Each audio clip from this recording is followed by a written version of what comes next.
သည်ယဟန်ခံပွဲ၌ယဟန်သစ်တိမ်မှဆင်းကြွလာသောအခါ၌၎င်းဆရာတော်ကြီးများကိုပူဇော်ပွဲပြုလုပ်ကြရ၌တို့၌၎င်းယဟန်တန်ဃာတော်များကြွရလန်း၌မိမိတို့၏သပင်ရှင်သန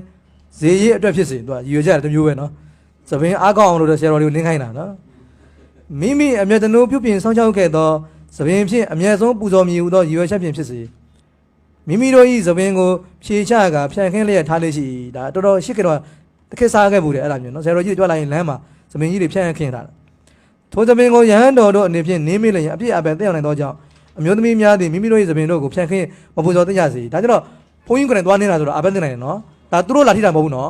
သူတို့ကဖြန့်ထားတာကိုဘုန်းကြီးကသွားနေတာဆိုတော့ဒါအပက်တက်နိုင်တယ်အဲကြောင့်လမ်းမှာအဲ့လိုမျိုးဖြန့်ခင်းတာမလုပ်တင်ဘူးဟိုပေါ်ဝါပိုင်းတွေဖြန့်ခင်းတာတော့ပြဿနာမရှိဘူးခန္ဓာကိုယ်နဲ့မထိထားဘူးပေါ့ဟိုဆရာတော်တွေမြေကြီးကိုမနှင်းစေချင်လို့လေဟိုမြေကြီးပေါ်မှာပေါ့သူတို့ပေါ်ဝါပိုင်းတွေခင်းထားတာရှိတယ်လေအဲ့ဒါတော့အဲ့လိုပြဿနာမရှိဘူးအဲ့တော့ခုနကသပင်ကျတော့30ခန္ဓာကိုယ်နဲ့30တည်းဖြစ်နေတယ်ပြီးရင်ဒါယဟန်ကလည်းသွားနင်းမှာဆိုတော့ယဟန်ကသွားထိတာဖြစ်နေတယ်အဲ့ကြောင့်ယဟန်ကအဘက်တင့်ကိုတင်မှာဒါကြတော့နော်ဟိုတာယာတိဖြစ်စေမတာယာဖြစ်စေအဘက်တင်မှာသူကတာယာရင်တော့တန်ခါတိသေးတယ်မတာယာရင်ဒုက္ခပဲတင်မှာအဲ့တော့ဘလို့ပဲပြောအပြစ်ကြီးတာနဲ့ပြစ်သေးတာပဲကွာမှာနော်ဒီမျိုးသမီးဆိုရင်ကောင်းလိုက်တာငါသွားနှိမ့်လိုက်အောင်ပဲဆိုရင်တော့ဒါတန်ခါတိသေးပဲအပြစ်ကြီးသွားပြီလားနော်အဲ့တော့ဟိုတာရတဲ့စိတ်မပါဘူးဒကာဓမ္မတွေရှိမြောက်တော့အပြစ်နင်းနေပါဆိုရင်လည်းဒါဒုက္ခအဘက်ကတော့လုံးဝမလွတ်ဘူးပဲဘလို့ပဲပြောအဘက်ကလုံးဝမလွတ်ဘူးနော်ဟိုအဝတ်ခင်းတဲ့ပတ်သက်ပြီးတော့လည်းပြောလိုက်မယ်ပေါ့ဒီမှာတော့မပါဘူးနဲ့တူပါတယ်နော်အဝတ်တွေပါတွေခင်းတယ်ပေါ့နော်ရှစ်ကတည်းကဒီလိုရှိတယ်ဘောဒီမင်းသားဆိုတာရှိတယ်သူတို့ကခလေးမရအောင်သူတို့အိမ်ထောင်စုမှာခလေးမမွေးဘူးခလေးမမွေးတော့သူကခလေးလိုချင်တယ်အဲ့တော့သူအိမ်တိုင်လည်းသူဆောက်တယ်အိမ်သစ်မင်္ဂလာတက်ပွဲလုပ်မယ်ပေါ့နော်သူမြန်မာနိုင်ငံဆိုတော့ဒါအိမ်တက်မင်္ဂလာပေါ့နော်အေးအဲ့တော့အိမ်သစ်တက်မယ်ဆိုတော့ဖျားမှုရှိတဲ့တန်ဃာတွေကိုသူကပင့်တယ်တော့သူ့အကြံနဲ့ဘယ်လိုကြံလဲဆိုတော့ပိတ်အဖြူတော့ပိတ်အဖြူကိုသူကလှေကအစအဆုံးခင်းထားတယ်သူကအဲ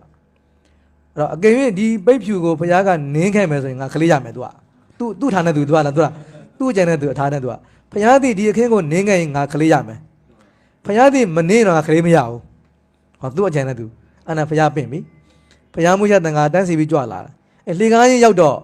့ဘုရားရှေ့မဆက်ဘူးဘုရားမတ်တရက်နေရောဘုရားရှေ့မသွားတော့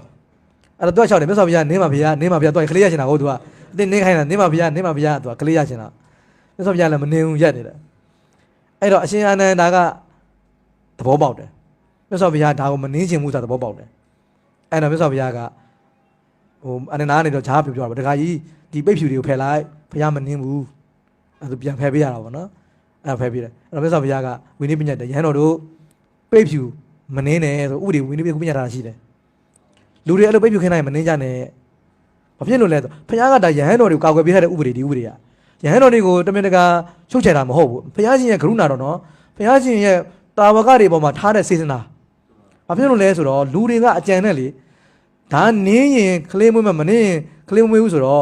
့ဘုရားကတော့ဒါသိတယ်လေမွေးလားမမွေးလားဘုရားတော့သိတယ်အကယ်၍များနောက်လက်ထက်မှာပေါ့နောက်လူတွေကအဲ့လိုလုပ်မယ်အကြံနဲ့လုပ်မယ်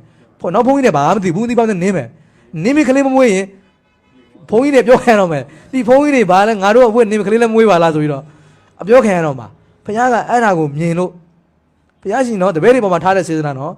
်နောင်လာနောင်သားတွေရဲ့လက်ထက်မှာအပြောမခံရအောင်လို့ကာကွယ်ပေးခဲ့တဲ့ဥပဒေဒီဥပဒေကနော်အဲ့တော့နောင်လာနောင်သားတွေရဲ့ဘုန်းကြီးတွေကဒီလူတွေကကလေးမွေးတော့ဘာမှမသိဘူးလေတကိုးမရှိဘူးမသိနိုင်ဘူးလေတကိုးမရှိမသိနိုင်ဘူးဘူးမသိပါမသိသွားနင်းမယ်ဟိုရှဲကနေလည်းမပေါက်ဘူးတချို့ဟုတ်တယ်မလားသူကတချို့ပြောမယ်လေဒီကနေရှဲကနေပေါက်ပါစေဟုတ်တယ်မလားအဲ့တော့မနင်းပေါ့ပါစေနဲ့ဆိုတော့ဘုန်းကြီးတွေကနင်းပလိုက်ပေါ့ပေါက်လည်းမပေါက်ဘူးဘုန်းကြီးတွေငါခိုင်းနေနေငါလည်းမပေါက်ဘူးဆိုပြီးတော့အပြစ်တင်ခံရမှာပေါ့အဲ့ဒါမျိုးတွေကိုဘုရားမြင်လို့အပြောမခံရအောင်နောက်တစ်ချိန်မှာအဲ့လိုဘုန်းကြီးတွေပေါ်မှာလူတွေအပြစ်မပြောအောင်လို့ခါလည်းဘုရားပိတ်ထားတယ်လုံးဝအဝတ်မနင်းနဲ့လူတွေပိတ်ဖြူခင်းနိုင်မနင်းကြနဲ့ကျွန်တော်ပြောတာနော်အဲ့တော့ဘုရားအဲ့မှာဘုရားရှင်မနင်းရခြင်းရွေးချက်ကတော့အဲ့ဒီလင်မယားတို့ကခလေးရောက်ကုန်မရတာဘုရားတကယ်မရတာမရတော့မနင်းတာဘုရားအဲ့မှာတော့တကယ်မနင်းတာဘာလို့လဲဆိုတော့မသားစရာပဲဒါလဲနော်အတိတ်ဘဝမှာသူတို့နှစ်ယောက်လုံးကတော့ကျွန်းတစ်ကျွန်းမှာသူတို့ကငှက်ဥတွေကိုစားခဲ့ကြတဲ့ပြဿနာပဲလင်ကောမယားကောနှစ်ယောက်လုံးကဒီငှက်ဥတွေကိုစားပြီးတော့အသက်ရှင်လာခဲ့ကြတာတော်ထဲမှာဆိုတော့စားကြလည်းမရှိဘူးမရှိတော့အဲ့ဒီငှက်ဥတွေကိုသူတို့ကစားပြီးတော့အသက်ရှင်လာကြတာအဲ့သူများရဲ့ဥတွေကိုဖျက်ဆီးခဲ့တဲ့အကုသိုလ်ကံကြောင့်ဒီဘဝမှာသူတို့ကခလေးလုံးဝမရအောင်အဲ့လိုဖြစ်တာနော်ငှက်ဥတွေဖျက်ဆီးခဲ့တဲ့အကုသိုလ်ပဲအဲ့ဒါကြောင့်မြတ်စွာဘုရားမနှင်းတာပါအဲ့ဝိနည်းပညာတာကတော့နောက်တစ်ချိန်မှာယဟန်တော်တွေကိုသူများတွေအပြစ်မပြောအောင်လို့တားထားတဲ့ဥပဒေပဲအဲ့တော့အဲ့ဒီမှာပြဿနာတစ်ခုတက်လာတာကမျိုးသမီးတစ်ယောက်က သူကမင်္ဂလာရှိစေရှင်လို့လူတွေကခုနပြောတယ်လို့လေဟိုလိုမျိုးရှဲကနေပေါက်ရှင်လို့မဟုတ်ဘူးခုနလိုကိုဝင်ရရှင်လို့မဟုတ်ဘူးပေါ့နော်သူရိုးသားရိုးပါပဲကုသိုလ်ရရှင်လို့ပေါ့နော်ကုသိုလ်ရရှင်တဲ့စိတ်နဲ့သူ့အဝေလေးကိုခင်းထားတာပါဆရာတော်တန်ခါတော်တွေမြေကြီးမထိစေရှင်ဘူးကုသိုလ်ရကိုကလည်းကုသိုလ်ရရှင်တယ်အဲ့ဒီစံသားနဲ့အဝတ်ခင်းထားတယ်အဲ့တော့ဘုန်းကြီးတွေကလောကမနေဘူးတက္ကမကြီးကရှင်ဘုရားနင်းပါဗျာနင်းပါဗျာ၆တယ်တက္ကမကြီးကဘုန်းကြီးတွေကလောကမနေဘူးမနေဆိုမနေဘူးပဲခုနကရဟန်းတော်တွေကတွေ့လာဖခင်ကမပြောခင်တော့လုံးမယ်ပြောပြီးဆိုလုံးဝမလုပ်တော့တာသူကဘသူမျက်နှာမှာမထောက်ဘူးနော်ဟိုအာနာပါနာလည်းမရှိဘူးနော်အာမနာဘူးနော်ဒီနေ့ခေတ်တော့အာနာရင်အာနာနေမှာအာမနာဘူးဘုရားကမနေဆိုမနေဘူးပဲဆိုငိုမကတော့ဘာဖြစ်နေဖြစ်နေမနေဘူးအဲ့တော့တက္ကမကြီးကပြောတာပေါ့ဟာဘုန်းကြီးတွေကလည်းငါတို့ကုသိုလ်ရရှင်လို့တော့မနေပေးဘူးကြဘူးဆိုတော့မြတ်စွာဘုရားအဲ့ဒါနဲ့ထက်ချော့ပြန်တယ်ဝင်းကြီးကိုခဏတင်းတယ်နော်ခဏလုံးဝမနေရတော့တင်းသွားတာဘုရားပြန်ချော့တယ်အဲ့တော့ဟိုလိုမျိုးကုသိုလ်စိတ်နဲ့ကုသိုလ်လိုချင်လို့ခင်းထားရင်တော့နေပေးကြပါဆိုဘုရားပြန်ခွင့်ပြုလိုက်တယ်နော်ကုသိုလ်လိုချင်တဲ့စိတ်နဲ့ခင်းထားရင်တော့နေပေးပါဆိုတော့ထပ်ပြီးတော့ဥပဒေကိုပြန်ချော့ပေးလိုက်တယ်အဲ့တော့အဝတ်ခင်းတဲ့အခါမှာသူတို့ကုသိုလ်လိုချင်တဲ့စိတ်နဲ့ခင်းလိုက်တော့နင်းကောင်းတယ်ပေါ့တိုးတော့ဒီလူတွေကဘာစိတ်နဲ့ခင်းလဲကိုမသိဘူးပြဿနာကဟုတ်ပြီနော်အဲသူတို့ကချောက်ပါအရှင်မြတ်တပည့်တော်ကုသိုလ်လိုချင်လို့ပါဘုရားဆိုတော့ဒါနင်းဘာမှမဖြစ်အပ်တယ်အကယ်သူတို့ကဘာမှလည်းမချောက်ထားဘူးဆိုရင်တော့မနင်းတာကောင်းတယ်ဒါဦးဇင်းတို့ဒါဘူးသရဝင်းနေတော့ဒါနော်ဒကာဓမ္မတွေဘက်ကလည်းဒါချောက်ထားဖို့လိုတယ်ဆိုတာပြောချင်တာပဲဒါလည်းဒီမှာမပါဘူးအဲ့ဒီဝင်းနေနော်အဲကြောင့်ပိတ်ဖြူတွေပါတယ်မိမိတို့အိမ်မှာတစ်ခါလေခင်းတယ်ဆရာတော်တွေကြောက်လို့ရှိရင်လေခင်းတယ်တချို့အိမ်တွေမှာပိတ်ဖြူတွေပါတယ်ခင်းကြတာရှိတယ်အဲ့တော့ခင်းကောင်းပါတယ်တော်တော်ချောက်လိုက်ပါရှင်များတို့တပည့်တော်တို့ဘာစိတ်မှမရှိပါဘူးကုသိုလ်လိုချင်လို့ပါဘုရားပဲဖြောက်လိုက်နင်းလို့ရတယ်မဟုတ်ရင်ဆရာတော်တွေနင်းမှာမဟုတ်ဘူးမနင်းဘာသူတို့မထင်နဲ့ဘာလဲငါတို့ဘာလို့မနင်းတာလဲထင်ကောင်းထင်မယ်ဝင်းနီးမသိတဲ့ဆံဃာတို့တော့နင်းကောင်းနေမယ်လေဝင်းနီးနားလဲတဲ့ဆရာတို့ကနင်းမှာမဟုတ်ဘူးအဲ့တော့သူတို့ကတန်တရားရှိတယ်လေဒီလူတွေကဘာစိတ်နဲ့ခင်းလာတာလဲကုသိုလ်လိုချင်လို့လားကိုဝင်လိုချင်လို့လားရှဲကနေပေါက်ချင်လို့လား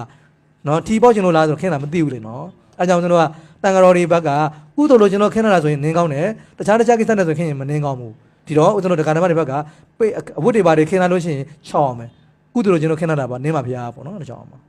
အဲဒါလည်းဘူးသူတာပဲဒီမှာမပေါ့နော်ကောင်းတယ်အဲ့ဒါမိခွန်းနဲ့မေးလိုက်တော့ထွက်လာတာတော့ဝင်ကြီးတယ်နော်သိတာလေကောင်းတယ်